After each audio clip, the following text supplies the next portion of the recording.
सबसे बड़ा अधिवेशन दिल्ली के अंदर में आयोजित हो रही है। और एक छात्र संगठन के रूप में परिषद की यात्रा हम सब लोग देखते हैं तो सभी छात्र, देश के अंदर में कई छात्र संगठन हैं, लेकिन एबीवीपी की यात्रा एक यूनिक यात्रा है, जहां हम एक ट्रेड यूनियन के नाते काम नहीं करते कि हमारी मांगें पूरी होनी चाहिए चाहे जो भी मजबूरी हो। हम इस देश के नौजवानों को एक सकारात्मक दिशा देने के लिए अनवरत प्रयास 75 वर्ष से हम लोग कर रहे हैं। उसी दिशा में परिषद के अमृत महोत्सव का राष्ट्रीय अधिवेशन एक नए स्वरूप में हम कह सकते हैं कि देश में पहली कोई स्टूडेंट ऑर्गेनाइजेशन है जिसका अधिवेशन इतनी बड़ी विशाल संख्या वो भी टेंट सिटी के अंदर में होना, मुझे लगता है कि दिल्ली वासियों ने जिस प्रकार से परिषद को सहयोग किया है, जिस प्रकार से एक छात्र शक्ति को राष्ट्रीयता के प्रवाह के लिए साथ दिया है, मुझे लगता है कि दिल्ली के रहवासी, दिल्ली के लोग इसके लिए उसके प्रति हम आभारी भी हैं। अब अभी का जो 7 से 10 तक 10 दिसंबर तक जो आयोजित राष्ट्रीय अधिवेशन है, इस राष्ट्रीय अधिवेशन के उद्घाटनकर्ता के नाते देश के गृह मंत्री श्री अमित शाह जी छात्र शक्ति का उत्साहवर्धन करने के लिए उद्घाटनकर्ता के रूप में जो 8 दिसंबर 11:30 बजे कार्यक्रम का यानी राष्ट्रीय अधिवेशन का उद्घाटन होगा, उसमें आदरणीय अमित शाह जी की उपस्थिति हम सब लोगों के बीच में रहेगी। इस राष्ट्रीय अधिवेशन जिस प्रकार से चर्चा भी हुई, अभी लगातार आपसे बातचीत हो रही है कि 10,000 से ज्यादा संख्या पूरे देश से आ रही है और इस 10,000 संख्या के अलावे भी जो विदेशी छात्र भारत में रहकर के पढ़ाई करते हैं, वैसे छात्रों का भी समूह इस राष्ट्रीय अधिवेशन के अंदर में सहभागी होने वाले हैं। इसके साथ जो भारत के अंदर में कई एम्बेसी है उनको भी हम इनवाइट करने वाले कि आप एक भारत की जो विचार के आधार पर, एक परंपरा और मान्यताओं के आधार पर शिक्षा में व्यापक परिवर्तन के उद्देश्य से काम करने वाला दुनिया का सबसे बड़ा छात्र संगठन के राष्ट्रीय अधिवेशन का स्वरूप आगे आपको देखना चाहिए। इस प्रकार का हमने अलग अलग दूतावास के लोगों को मिलकर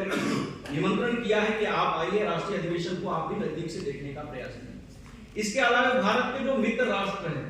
उनके यूथ और युवा ऑर्गेनाइजेशन, स्टूडेंट ऑर्गेनाइजेशन को भी हमने इनवाइट किया है कि आप दिल्ली के अंदर में जो इंद्रप्रस्थ नगर में एबीवीपी का राष्ट्रीय अधिवेशन हो रहा है उसके स्वरूप को आप भी देखिए और एक राष्ट्रीयता का प्रवाह का जागरण गत 75 वर्ष से किस प्रकार से परिषद ने किया उसका भी अनुभव इस राष्ट्रीय अधिवेशन के माध्यम से होगा। राष्ट्रीय अधिवेशन में युवा पुरस्कार के बारे में चर्चा हुई है।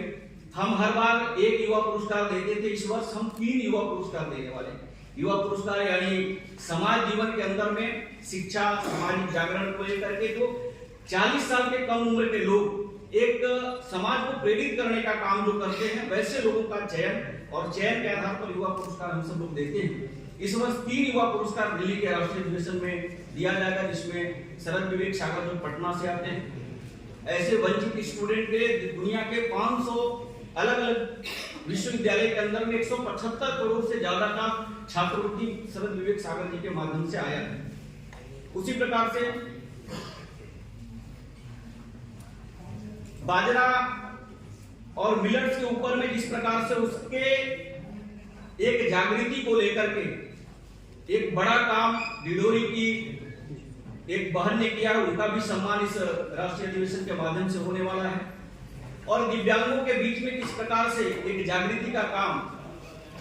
राजस्थान के पाली के कार्यकर्ता ने किया है, यानी सामाजिक कार्यकर्ता ने किया, उनका भी सम्मान इस राष्ट्रीय अधिवेशन के अंदर में। और उस युवा पुरस्कार के दौरान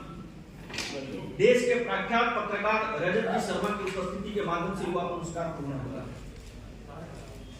दिल्ली के इस राष्ट्रीय अधिवेशन में 4.5 किलोमीटर से ज्यादा की शोभा यात्रा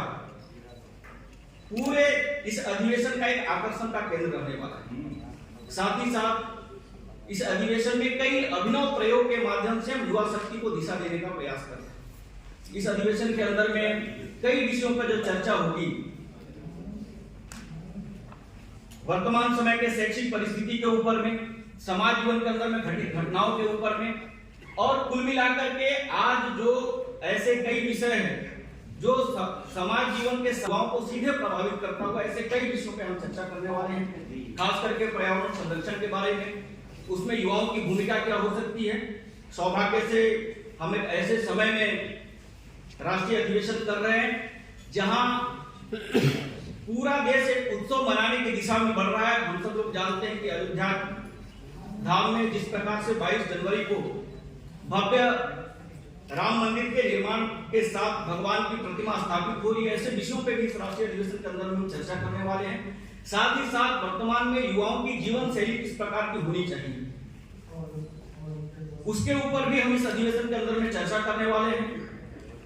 कुल मिलाकर के दिल्ली का राष्ट्रीय अधिवेशन बहुआयामी राष्ट्रीय अधिवेशन होगा, जिसमें बड़ी संख्या में युवा अपने देश और समाज के लिए चिंतन करते हुए आगामी दिशा के सूत्र जो इस राष्ट्रीय अधिवेशन से